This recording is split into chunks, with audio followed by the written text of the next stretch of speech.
सुप्रभात बच्चों, आप सभी का मेरे चैनल विद्या निकेतन पर बहुत बहुत स्वागत है और मैं हूं सुनीता श्रीवास्तव।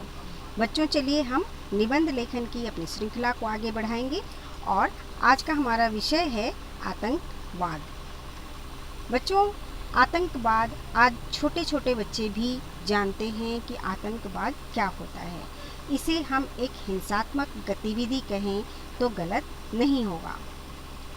आतंकवाद आज किसी एक देश की नहीं बल्कि पूरे विश्व के लिए एक गंभीर समस्या है। आतंकवाद संगठन विशेष का अपनी निजी महत्वाकांक्षाओं को पूरा करने के लिए मानवता के विरुद्ध किया गया विद्रोह है। यह एक हिंसात्मक गतिविधि है जिसमें आतंकवादी अपनी मनमर्जी चलाते हैं और उसके लिए वो किसी भी हद तक जाने के लिए तैयार रहते हैं, चाहे मानवता का कितना भी नुकसान क्यों ना हो जाए। उनका ना तो कोई उसूल होता है और ना ही उनकी हिंसात्मक गतिविधि की कोई सीमा होती है। तो जैसा कि हम अपने निबंध की शुरुआत भूमिका से करते हैं, तो आज हम इस निबंध की शुरुआत भी भूमिका से करेंगे। तो चलिए हम शुरू करते हैं अपने निबंध को। भारत प्राचीन काल से ही एक शांति प्रिय देश रहा है, लेकिन समय समय पर दूसरे देशों के लोगों ने इसकी शांति को भंग करने का प्रयास लगातार करते रहे हैं।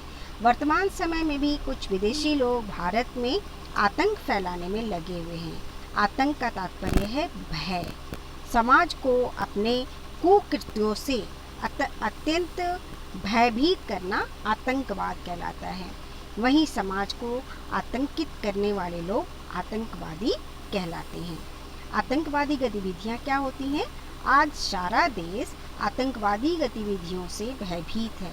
आतंकवादी आतंक फैलाने के उद्देश्य से कहीं भी विस्फोट कर देते हैं या गोलियां बरसा देते हैं। वे अपनी गतिविधियों से निर्दोष लोगों को मौत के घाट उतार देते हैं। सार्वजनिक स्थलों पर विस्फोट करना तथा सरकारी संपत्ति को नष्ट करना इनका मुख्य उद्देश्य रहता है। इस प्रकार समाज में आतंक का माहौल पैदा करना इनका लक्ष्य होता है। भारत में आतंकवाद भारत में आज़ादी के बाद से ही आतंकवाद ने अपने पैर पसारने शुरू कर दिए। हमारे कुछ पड़ोसी देशों के इशारे पर आतंकवादियों ने भारत में अनेक दिल दहला देने वाले हमले किए। भारत के कई महान नेता भी आतंकवाद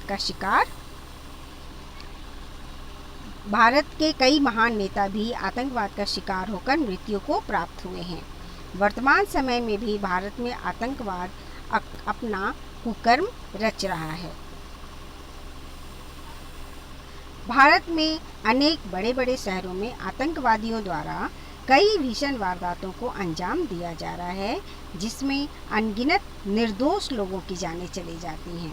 कश्मीर में तो आतंकवाद सबसे अधिक फैला हुआ है, जो कि आप हमेशा न्यूज़ में देखते होंगे, सुनते होंगे कि हमारे कितने वीर जवान प्रतिदिन अपनी जान गंवा देते हैं इन आतंकवादियों के हाथ। आतंकवाद को हम किस तरह से रोक सकते हैं? आतंकवाद को रोकने के प्रयास सरकार द्वारा समय समय पर आतंकवाद को रोकने के बहुत से प्रयास किए गए हैं। इनमें सफलता उन्हें नहीं मिली है। आतंकवाद फैलाने वाले देश वैसे तो आतंकवाद को रोकने की बातें करते हैं, लेकिन स्वयं इसे बढ़ाने में लगे हैं। फिर भी सरकार आतंकवाद को रोकने के लिए विश्व स्तरीय प्रयास कर रही है, यद्यपि उन प्रयासों में सफलता अभी तक बहुत कम मिली है। अब हम लिखेंगे अपने निबंध का उपसंहार। आतंकवाद भारत के लिए ही नहीं अपितु संपूर्ण विश्व के लिए एक विकट समस्या है। इस समस्या से सारा विश्व काफ़ी हद तक त्रस्त है।